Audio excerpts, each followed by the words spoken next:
The company has lost well over $1 trillion in valuation. Of course, it was never actually worth that, and that's sort of the big problem here. Yeah, it's just gone down and down and down. And eventually, since they had to fill time, he wasn't there, the host, Scott Wapner, said, "I think investors are having a hard time figuring out how to value this company." He called SpaceX revenue projections astronomical, with potential investors wondering how Musk's company can, in fact, reach those targets. And yeah, that's a good point. They don't make much money. How do you all of a sudden start to make infinitely more money just a few years later? It's not going to be data centers in space. That's not a thing. It's not real. And they can make some money selling compute or whatever. But has anybody else noticed that all of the big companies that built all these data centers so that they could do AI are selling it to other companies? Why is it that none of them need the computational power that they've produced? Does that feel like maybe that's not sustainable? Maybe there isn't actually all that much need for it in the end. Again, I'm not a genius, JR. What do you make? Neither am I. I know this is embarrassing. You know, I always point this out. When folks are adults and they eat when they're rich adults and they feel like they don't have to stand by responsibility anymore. This thing can be demanded by teenagers and then like children. And you're told to be responsible. If you're on time, you're 5 minutes late. 5 minutes early, you're on time. Were you ever taught that thing? Whatever, because you're too embarrassed. Because this, if he was on Fox News or something, they would completely avoid the elephant in the room of your disastrous stuff that's inflated, artificially. They just won't show up like a loser. Ice cream? Some kind of like a bailout or some kind of government contract or something to help with his welfare. But continue to act like he's this genius, trillionaire, richest man in the world who worked hard for his money. When in reality, he's been getting money. And we're like, loser on top of loser.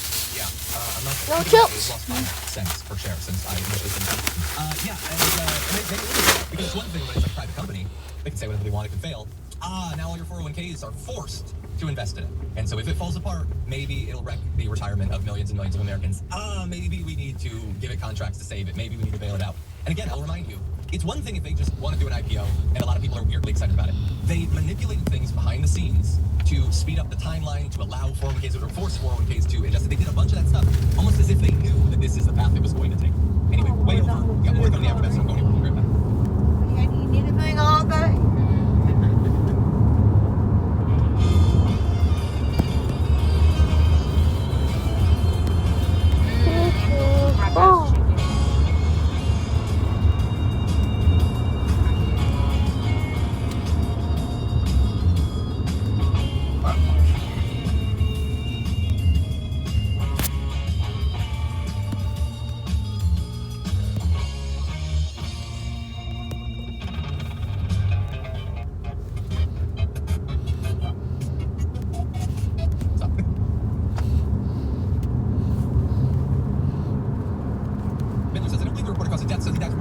I argue he didn't have a heart to complicate in the first place. I wasn't sure where you were with that. Skillbot says, the sad part of being an atheist is that we don't think there's really a hell for him rotting for eternity. That is one of the downsides.